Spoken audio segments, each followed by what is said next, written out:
ओम नमः शिवाय। ओम नमः शिवाय।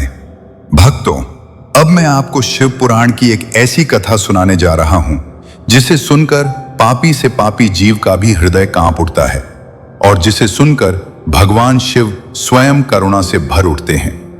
कथा समाप्त होने पर मुनि श्रेष्ठ शौनक जी हाथ जोड़कर महाज्ञानी सूति जी से बोले, हे महामते सूति जी, आप परमार्थ तत्व के ज्ञाता हैं।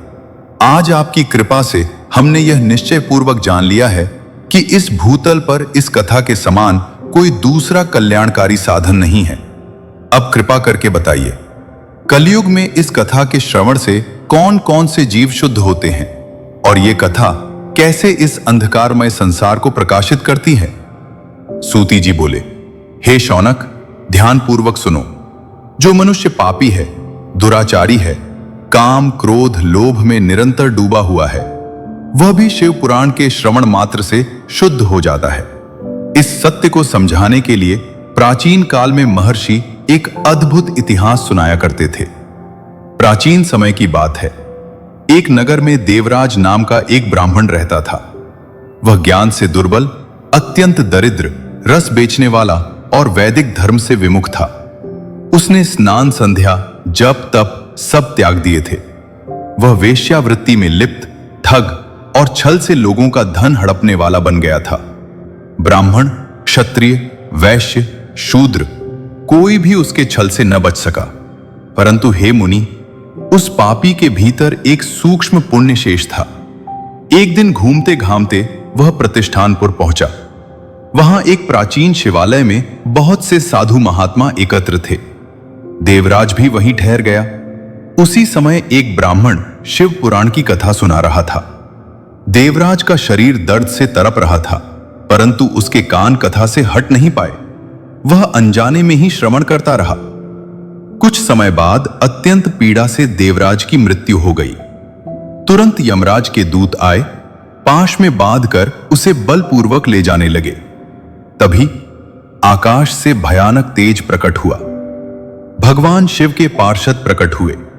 कपूर के समान उज्जवल शरीर, भस्म से लिप्त अंग, रुद्राक्ष की मालाएं शोभा बढ़ा रही थीं।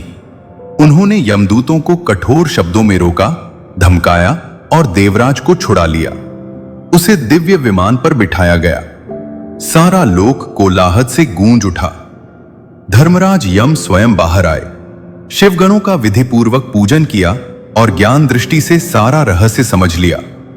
उन्होंने कोई प्रश्न नहीं किया। देवराज को सीधे भगवान शिव को समर्पित कर दिया और वह पापी ब्राह्मण शिवलोक को प्राप्त हुआ।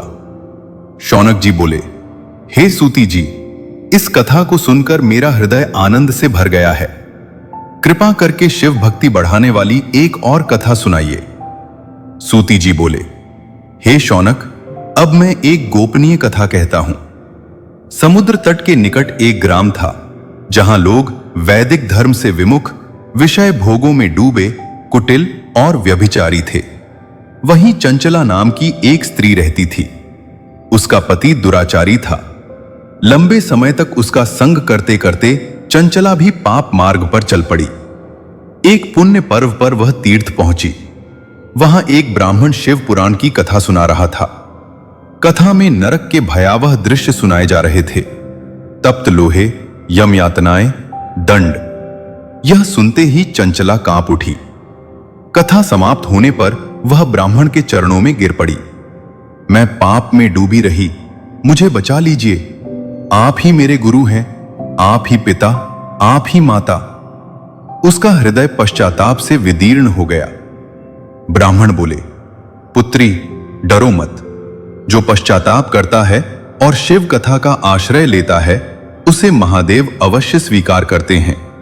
और उस स्त्री का उद्धार हुआ। सूति जी बोले, हे शौनक, यही शिव पुराण की महिमा है। जो सुनता है वह शुद्ध होता है, जो समझता है वह मुक्त होता है, जो श्रद्धा रखता है वह शिव को प्राप्त करता है। ओम नमः शिवाय। ओम नमः शिवाय।